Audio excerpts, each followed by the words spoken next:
En ingeniería civil, aprendemos que las estructuras más impresionantes no colapsan de repente. Fallan lentamente, a través de un proceso llamado fatiga del material. Microfisuras, invisibles a simple vista, se forman y se propagan bajo estrés repetido, hasta que un día, una carga que la estructura soportó 1000 veces antes se convierte en la última. La viga cede, el puente se derrumba. Mi matrimonio con Laura no fue diferente. La falla catastrófica no fue el evento de una sola noche, sino el resultado de años de estrés cíclico, de una lenta y progresiva erosión del cimiento sobre el cual habíamos construido nuestra vida. Soy ingeniero. Construyo puentes. Paso mis días calculando cargas, tensiones y la integridad de materiales diseñados para durar siglos. Mi mente está entrenada para ver el mundo en términos de sistemas, de causa y efecto, de estructuras de soporte. Construí nuestra casa en un condominio tranquilo en Zapopan, en las afueras de Guadalajara. Diseñé cada habitación, supervisé cada viga de acero y cada ladrillo. La construí para que fuera nuestro santuario, una estructura sólida contra el mundo. Lo que no preví fue que el peligro no vendría de afuera, sino de adentro. La fatiga del material estaba en la propia alma de nuestra unión. Laura y yo operábamos bajo un contrato no escrito, uno que se volvió terriblemente desequilibrado con el tiempo. Yo era el proveedor, el pilar estructural. Trabajaba largas y agotadoras horas diseñando y supervisando proyectos de infraestructura por todo el estado de Jalisco. A cambio, no pedía mucho, compañerismo, respeto e intimidad. Laura, por su parte, veía el contrato de forma diferente. Mis ingresos eran un derecho adquirido, un recurso a ser explotado para mantener un estilo de vida de almuerzos prolongados, clases de yoga, compras y viajes. A cambio, ella ofrecía su presencia. E incluso eso, con el tiempo, se convirtió en una carga que parecía llevar con gran resentimiento. La intimidad fue la primera estructura en mostrar fisuras. Lo que antes era una conexión apasionada se convirtió en un desierto. Las excusas comenzaron sutiles, me duele la cabeza, tuve un día estresante. Con el tiempo, evolucionaron a un suspiro de impaciencia cuando la tocaba, un giro ostentoso del cuerpo en la cama, creando una barrera física que era imposible de ignorar. La cama que compartíamos se convirtió en la representación geográfica de nuestra distancia, mi lado era una isla solitaria, el de ella, un continente helado e inaccesible. Peor aún, el afecto se volvió transaccional. Cuando ella quería algo, un coche nuevo, una joya, una reforma en la cocina, se transformaba. Se convertía en la mujer cariñosa y atenta con la que me había casado. Sonreía, me abrazaba, me elogiaba. Pero en cuanto el objetivo era alcanzado, en cuanto el extracto de la tarjeta de crédito reflejaba su victoria, el desierto ártico regresaba. No era un socio, era un proyecto a ser gestionado, una fuente de recursos a ser explotada con el mínimo de inversión emocional posible. Me veía como yo veía una central hidroeléctrica, una estructura compleja y funcional que producía la energía que ella consumía, sin ninguna curiosidad sobre cómo funcionaba la ingeniería detrás de ella. El catalizador, la carga final que rompió la estructura, llegó en una noche que yo había planeado como un intento de reconstrucción. Una noche para dos. Envié a los niños a casa de los abuelos, cociné su plato favorito, abrí una botella de un vino caro del Valle de Guadalupe que estábamos guardando. Estaba intentando, con las herramientas que conocía, reparar las fisuras, reforzar los cimientos. Durante la cena, apenas me miró, más interesada en navegar por su celular. Pero persistí. Más tarde, en la sala, con la música baja, intenté acercarme. Puse mi mano en su hombro, un puente lanzado sobre el abismo entre nosotros. Se tensó instantáneamente, como si mi toque fuera una corriente eléctrica. Se apartó y me miró. No con cansancio o irritación. Con un desprecio puro y cristalino que me golpeó como un mazo. Y entonces, pronunció la sentencia. Mira, Daniel, dijo, la voz fría y cortante. Si quieres sexo, mastúrbate. Las palabras quedaron flotando en el aire, obscenas y definitivas. No fue solo un rechazo, fue una aniquilación. Fue un acto calculado para despojarme de mi masculinidad, de nuestra historia compartida, para reducir la expresión más íntima de una pareja a un acto solitario y vergonzoso. No solo estaba cerrando una puerta, estaba demoliendo el edificio entero y escupiendo en los escombros. En ese instante, el ingeniero dentro de mí tomó el control. El dolor, la humillación, la tristeza, todo eso fue reemplazado por una claridad helada y absoluta. El análisis estructural estaba completo. Falla total e irrecuperable. El puente había caído. Todos los intentos de reparación serían inútiles. La única decisión lógica era aceptar la realidad de la demolición y reevaluar todos los otros sistemas que dependían de esa estructura. Una sonrisa tranquila se formó en mis labios. No era una sonrisa de felicidad, sino de resolución. La sonrisa de un hombre que finalmente deja de luchar contra la fuerza de la gravedad y acepta que el colapso es inevitable. La miré directamente a los ojos, que aún brillaban con un triunfo cruel, y acepté los términos del nuevo contrato que acababa de proponer. Ok, dije, mi voz perfectamente nivelada, sin un temblor de rabia. Si quieres dinero, trabaja. El shock en su rostro fue inmediato. La presunción cruel fue reemplazada por una estupefacta confusión. Esperaba que me derrumbara, que suplicara o que explotara de rabia. Lo que no esperaba era que yo tomara su lógica transaccional y deshumana y la aplicara de vuelta, con la misma frialdad. Se rió, un sonido nervioso e incierto.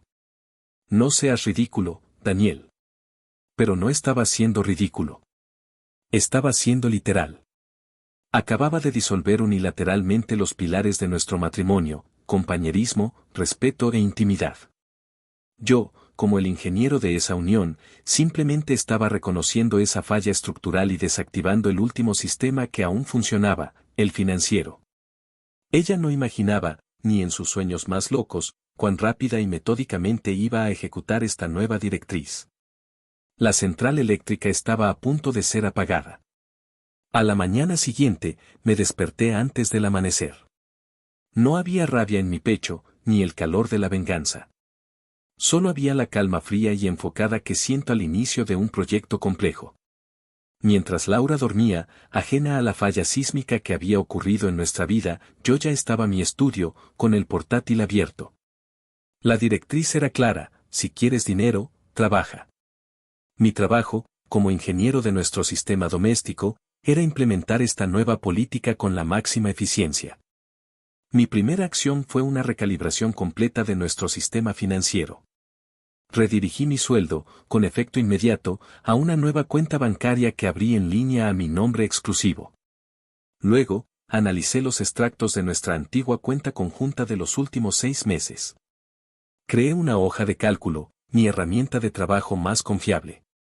Listé cada gasto, categorizándolos en 2 columnas, operativos esenciales y gastos personales de Laura. En la primera columna, entraron la hipoteca de la casa, que estaba casi pagada, gracias a mi disciplina, las facturas de agua, luz, internet, el seguro de salud de los niños y una estimación generosa para el supermercado. En la segunda columna, una lista casi infinita, mensualidades de gimnasios de lujo, tratamientos estéticos, almuerzos en restaurantes caros, compras en línea, suscripciones a revistas de moda. El resultado del análisis fue claro. Los gastos operativos esenciales correspondían a cerca del 30% de nuestros ingresos mensuales. El 70% restante era, directa o indirectamente, para sostener el estilo de vida de Laura. Calculé el valor exacto de la columna operativos esenciales, añadí un pequeño margen del 10% para contingencias y configuré una transferencia automática mensual de mi nueva cuenta a la antigua cuenta conjunta. Sería el único capital que entraría en esa cuenta a partir de ese día. Por último, con una serie de clics metódicos, cancelé cada una de las tarjetas de crédito suplementarias a nombre de ella. Los puentes que conectaban mis ingresos a su impulsividad fueron, uno a uno, demolidos. Dejé la hoja de cálculo impresa en la encimera de la cocina, sobre el lugar donde solía tomar su café. En la parte superior, escribí un título: Presupuesto operativo doméstico. No dejé nota, no escribí una sola palabra de rabia. Los números hablaban por sí mismos. El documento era frío, impersonal e irrefutable como un plano. Salí para el trabajo. El día transcurrió como cualquier otro. Revisé los cálculos de carga de un nuevo puente, participé en reuniones, resolví problemas. Pero, por primera vez en años, sentí que el trabajo que hacía para construir el mundo exterior también servía para construir mi propia seguridad, y no para financiar la deconstrucción de mi autoestima. La tormenta llegó puntualmente a las 4 de la tarde, en forma de una llamada. Estaba en medio de una inspección de obra. El número de Laura apareció en la pantalla. Contesté y puse el altavoz, manteniendo el teléfono alejado de la oreja. Daniel. ¿Qué demonios has hecho? El grito era tan agudo que uno de mis asistentes se giró, asustado. Buenas tardes, Laura. ¿Puedes ser más específica?, pregunté, mi voz tranquila, mientras hacía una señal al equipo para que continuara trabajando. Mi tarjeta. Fui a almorzar con mis amigas y mi tarjeta fue rechazada. Intenté las otras, todas rechazadas. Pasé la mayor vergüenza de mi vida. ¿Y qué payasada es esa de la hoja de cálculo en la cocina? ¿Es algún tipo de broma enferma? No es una broma, respondí, con el mismo tono que usaría para explicar un retraso en la entrega de cemento. Es el nuevo sistema presupuestario. Está en vigor desde hoy.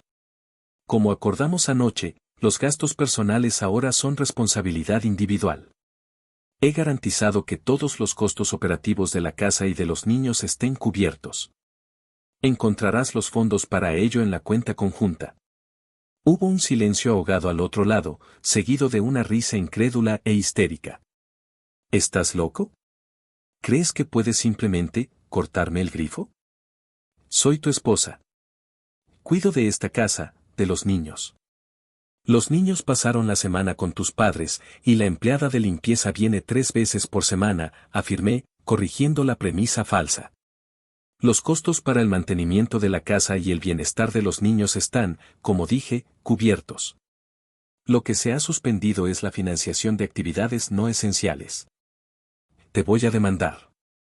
Te quitaré cada centavo que tienes, gritó, su voz fallando por la furia. Tienes todo el derecho de buscar un abogado, dije calmadamente. Estoy seguro de que podrá aconsejarte sobre tus opciones de carrera. Necesito colgar ahora, estoy en una obra. Que tengas un buen día. Terminé la llamada antes de que pudiera responder. Cuando llegué a casa esa noche, el ambiente estaba cargado. Laura me estaba esperando en la sala, el rostro hinchado de llorar y de rabia. Intentó una nueva táctica. La furia no había funcionado por teléfono, ahora era el turno de la manipulación emocional. Como pudiste, susurró, lágrimas rodando por su rostro. Después de todos estos años, ¿me desechas como si fuera basura? La miré, y por primera vez, no vi a la mujer que amaba, sino un sistema defectuoso. Un sistema diseñado para extraer el máximo de recursos con el mínimo de reciprocidad. Laura, seamos claros, dije, sentándome en el sillón de enfrente, creando una distancia deliberada. El matrimonio es una estructura. Requiere que múltiples pilares de soporte trabajen juntos: respeto, compañerismo, intimidad, apoyo financiero. Anoche, dinamitaste los pilares del respeto y la intimidad de forma clara y definitiva. Una estructura no puede sostenerse con toda la carga en un único pilar. No la destruí. Estoy haciendo un refuerzo de emergencia para evitar el colapso total. El sistema ha sido reequilibrado. Esos son los nuevos parámetros de operación. Me miró, con la boca ligeramente abierta. Mi calma, mi lógica de ingeniero, era un lenguaje que no podía procesar. Sus armas, la rabia, la culpa, las lágrimas, el sexo, eran inútiles contra un muro de concreto armado de pura lógica. Entendió, en ese momento, que no era un juego. El hombre que la financiaba incondicionalmente había abandonado el edificio. En su lugar, había un administrador de sistemas que solo garantizaba la funcionalidad mínima. La era del exceso había terminado. Vivir en la misma casa después de esa confrontación fue como operar en una obra en medio de un tenso alto el fuego. El espacio que diseñé para ser un hogar se convirtió en un territorio dividido. Laura me trataba con un silencio gélido, interrumpido por suspiros dramáticos y portazos. Se movía por la casa como una reina exiliada, esperando que la mera visión de su descontento me hiciera ceder. Pero la fatiga del material en mí había sido reemplazada por acero reforzado. Su sistema emocional ya no tenía efecto sobre mi estructura. Con los vastos recursos de tiempo, energía y dinero que antes desperdiciaba tratando de agradarla, comencé a invertir en mí mismo y en los únicos miembros de esa familia que aún importaban, mis hijos. Cuando volvieron de casa de los abuelos, transformé mi atención en ellos en mi proyecto principal. Empecé a llegar a casa más temprano. En lugar de encontrar a una esposa resentida, ahora me dedicaba a ayudar a mi hijo con su proyecto de ciencias o a leerle a mi hija. Los fines de semana, en lugar de arrastrar a la familia a un centro comercial para satisfacer los caprichos de Laura, los llevaba al parque metropolitano, a andar en bicicleta o al planetario. Estábamos construyendo nuevos recuerdos, nuevas tradiciones, sobre las ruinas del antiguo arreglo familiar. Laura era invitada a participar, pero generalmente se negaba, prefiriendo quedarse en casa, navegando por su celular como un fantasma en su propio banquete perdido. Comencé también a reclamar el espacio físico. El garaje, que se había convertido en un depósito para las compras impulsivas de Laura, fue mi primer proyecto de recuperación. Durante algunas semanas, lo vacié, doné los artículos inútiles y monté un pequeño taller. Comencé a trabajar en un proyecto que había abandonado años atrás, restaurar una vieja motocicleta. El trabajo manual, la lógica de reparar un motor, la satisfacción de ver algo roto volver a la vida, se convirtió en mi terapia. El sonido de mis herramientas en el garaje era la banda sonora de mi propia reconstrucción. Mientras yo construía, Laura se dedicaba a la demolición. Dándose cuenta de que la agresión directa y la manipulación emocional no funcionaban, cambió de táctica. La primera fue la guerra de reputación. Llamó a amigos y familiares, tejiendo una historia en la que yo era un tirano cruel, un monstruo que la estaba sometiendo al hambre y la humillación. Algunos le creyeron. Recibí llamadas de su madre, acusándome de ser un hombre sin corazón. Simplemente respondí, estoy implementando un presupuesto que Laura y yo acordamos. Si desea gastos extras, el acuerdo es que debe trabajar. La calma lógica de mi posición era impenetrable. Mis verdaderos amigos, aquellos que habían presenciado años de mi esfuerzo y de su desprecio, no creyeron la farsa. Su segunda táctica fue la negligencia calculada. Dejó de hacer por completo cualquier cosa relacionada con el mantenimiento de la casa, un área que siempre alegó gestionar. Los platos se acumulaban, la ropa sucia se desbordaba. Era un intento de crear el caos, de hacer el ambiente tan insoportable que me viera forzado a ceder y devolverle el control financiero. La solución, para un ingeniero, era simple. Contraté a una empresa de limpieza para que viniera 5 veces por semana, en lugar de 3. Pagué la factura y, tranquilamente, deduje el costo extra del depósito mensual que hacía en la cuenta conjunta.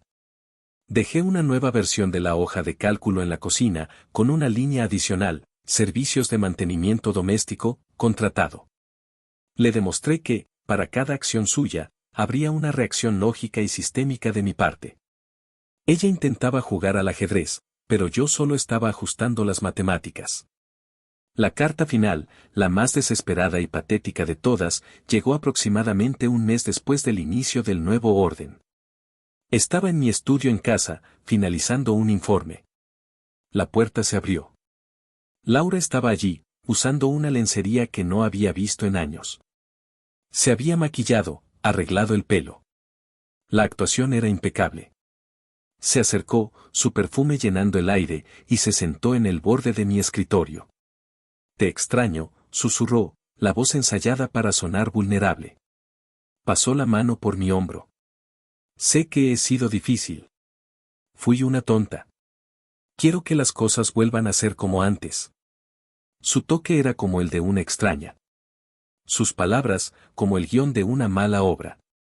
Se inclinó para besarme, creyendo que ese era el código de anulación, el comando maestro que reiniciaría el sistema y haría que el dinero fluyera de nuevo.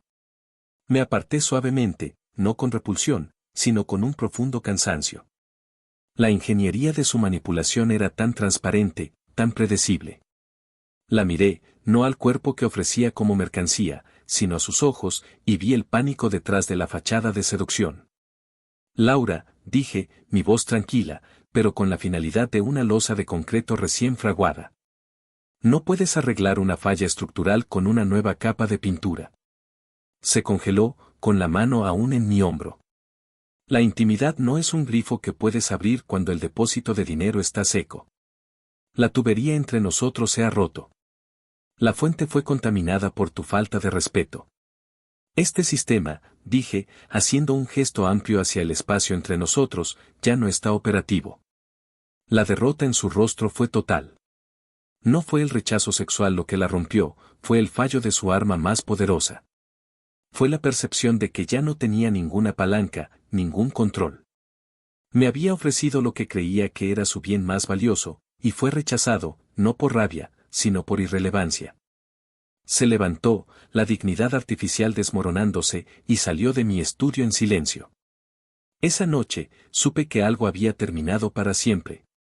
Incluso viviendo bajo el mismo techo, yo estaba, por primera vez en más de una década, completamente libre. El siguiente paso sería solo una formalidad de ingeniería legal.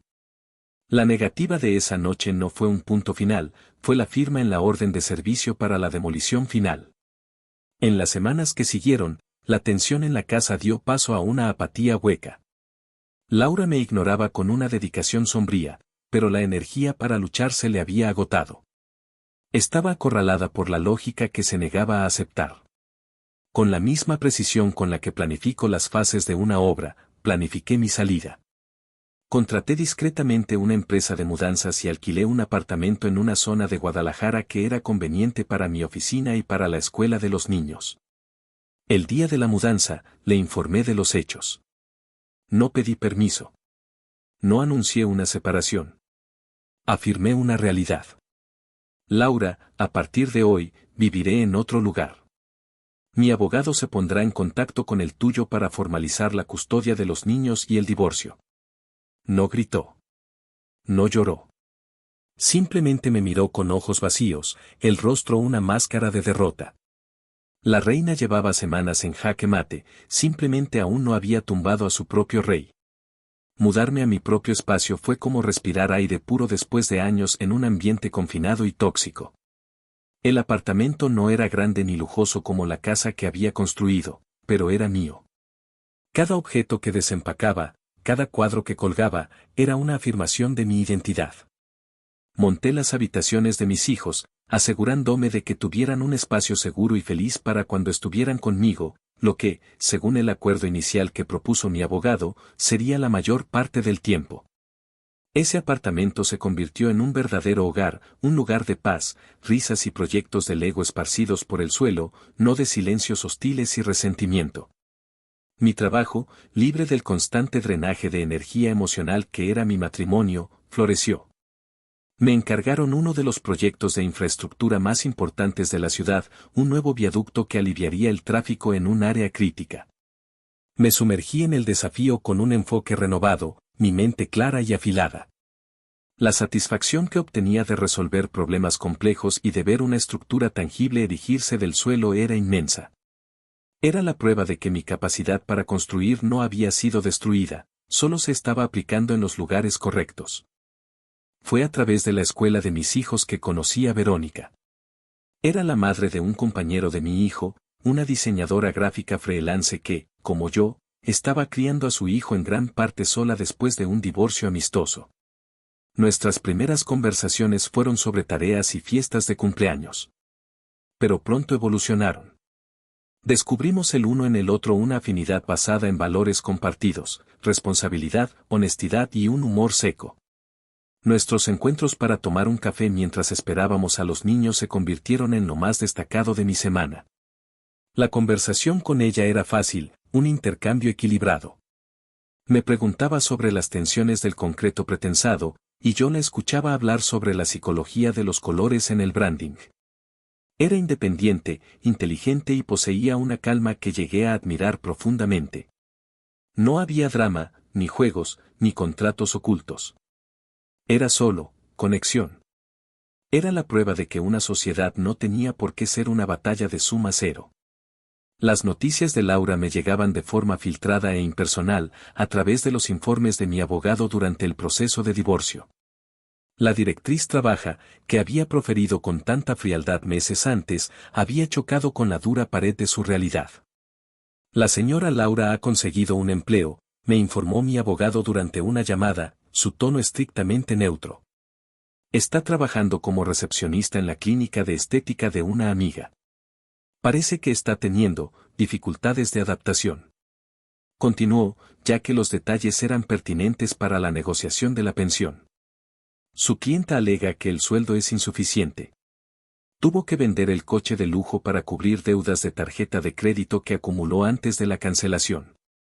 Se niega a reducir su nivel de vida, lo que le está generando un estrés financiero considerable. Escuché la noticia sin ninguna pizca de satisfacción. Era como leer el informe de una prueba de materiales que dio el resultado esperado. Una estructura diseñada para soportar solo cargas ligeras, cuando se somete a un estrés real, inevitablemente cede.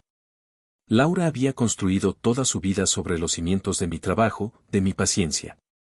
Una vez que esos cimientos fueron removidos, su estructura, hueca y sin mérito propio, se derrumbó. El mundo real no se preocupaba por su apariencia o cuántos seguidores tenía. El mundo real exigía competencia, resiliencia y esfuerzo, materiales que nunca se preocupó por desarrollar. Continúe con la propuesta estándar de pensión alimenticia para los niños, conforme a la ley, le indiqué a mi abogado. Su situación financiera es resultado de sus propias decisiones de carrera y de gestión de recursos. Colgué el teléfono y miré alrededor de mi apartamento. El sol de la tarde entraba por la ventana, iluminando los dibujos de mis hijos pegados en el refrigerador.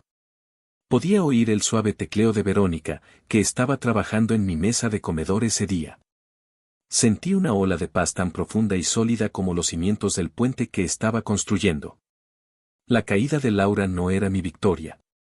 Mi victoria era aquello. Era la vida tranquila, productiva y genuina que había diseñado y construido para mí, desde cero. 2 años después, la vida se había asentado sobre un cimiento nuevo y sólido. El viaducto que ayudé a diseñar era ahora una parte integral del paisaje de Guadalajara, una estructura de concreto y acero que cumplía su función silenciosamente, todos los días. Mi trabajo era una fuente de orgullo y estabilidad. Mi vida personal, una de paz. Verónica y yo habíamos construido una sociedad basada en la admiración mutua y el apoyo incondicional. Aún no vivíamos juntos, pero nuestras vidas y las de nuestros hijos estaban entrelazadas de una forma natural y feliz. Mis hijos, dividiendo el tiempo entre 2 casas, florecieron en la ausencia de conflicto. Tenían un padre más presente y feliz. La casa que había construido en Zapopan fue vendida durante el proceso de divorcio y las ganancias divididas por igual. Fue la última formalidad legal que nos unió. No sentía nada por ese lugar, era solo una estructura, y la vida que contenía había sido demolida hacía mucho tiempo. El encuentro final no tuvo lugar en un evento glamoroso ni en una sala de juntas. La vida real rara vez es tan dramática. Sucedió un sábado por la mañana, en la sección de frutas y verduras de un supermercado. Yo, Verónica y los niños estábamos en nuestra rutina de fin de semana, una actividad mundana que, para mí, era la más pura expresión de felicidad. Nos reíamos de alguna broma, decidiendo entre mangos y papayas, cuando levanté la vista y la vi al final del pasillo. Era Laura. El tiempo y la gravedad de la vida real habían sido implacables. La fachada de lujo y ocio se había desgastado, revelando la estructura cansada debajo. Estaba más delgada, pero no de una forma saludable. Había una tensión en sus hombros, y las líneas de amargura alrededor de su boca eran más profundas. Su ropa era un intento de imitar su antiguo estilo, pero las piezas no tenían el mismo corte, el mismo brillo. Estaba sola, empujando un carrito de compras con algunos artículos esenciales. Era la imagen de una persona que no estaba prosperando, sino apenas sobreviviendo. Nuestras miradas se encontraron por encima de una pila de aguacates. Vi un destello de pánico en su rostro, seguido inmediatamente por una máscara de resentimiento. Me vio allí, no como el hombre derrotado que intentó crear, sino como un hombre relajado, feliz, al lado de una mujer hermosa y sonriente, con nuestros hijos riendo a nuestro lado. Yo era un cartel publicitario viviente de la vida que despreció y desechó. Dudó, pero la amargura venció. Empujó su carrito en nuestra dirección, deteniéndose a una distancia que era a la vez cercana y hostil. Los niños guardaron silencio, sintiendo el abrupto cambio en la atmósfera. Daniel, dijo, la voz cargada de un sarcasmo mal disimulado. Mírate. El gran ingeniero. Construiste una vida nueva y perfecta. Debe ser fácil cuando dejas a otros atrás en el polvo. La acusación, el intento de ponerme en el papel de villano, era tan frágil como su apariencia. Años atrás, esas palabras me habrían perforado. Ahora, rebotaron en la armadura de mi paz, inofensivas. Puse una mano protectora en la espalda de mi hijo, manteniendo mi voz tranquila y baja, para no crear una escena. Hola, Laura, dije, mi tono neutro. No iba a defenderme. No iba a atacar. Iba a simplemente declarar un hecho de ingeniería. No te dejé en el polvo. Simplemente dejé de ser el único pilar que sostenía un puente que te negabas a usar para cruzar a mi lado. Al final, cada quien es responsable de construir su propio camino. El veredicto fue pronunciado. No era una opinión. Era la física de la vida. Se quedó mirándome, la boca abriéndose y cerrándose, sin palabras. La metáfora, viniendo del hombre cuya profesión tanto despreciaba, la dejó sin respuesta. No podía argumentar contra la verdad estructural de lo que dije. Adiós, Laura, dije suavemente. Le di un leve asentimiento, un gesto final de cierre, y guié suavemente mi carrito y a mi familia hacia el siguiente pasillo. No miré atrás. Mientras nos alejábamos, Verónica apretó mi mano. No necesitó decir nada. El encuentro no fue un evento traumático. Fue solo un recordatorio, un eco lejano de una demolición completada hace mucho tiempo. Más tarde, en casa, mientras observaba a Verónica y a los niños montar un rompecabezas en la mesa de la sala, la reflexión final se cristalizó en mi mente. Un puente mal diseñado, con cargas desiguales y cimientos corroídos por el resentimiento, está destinado a caer.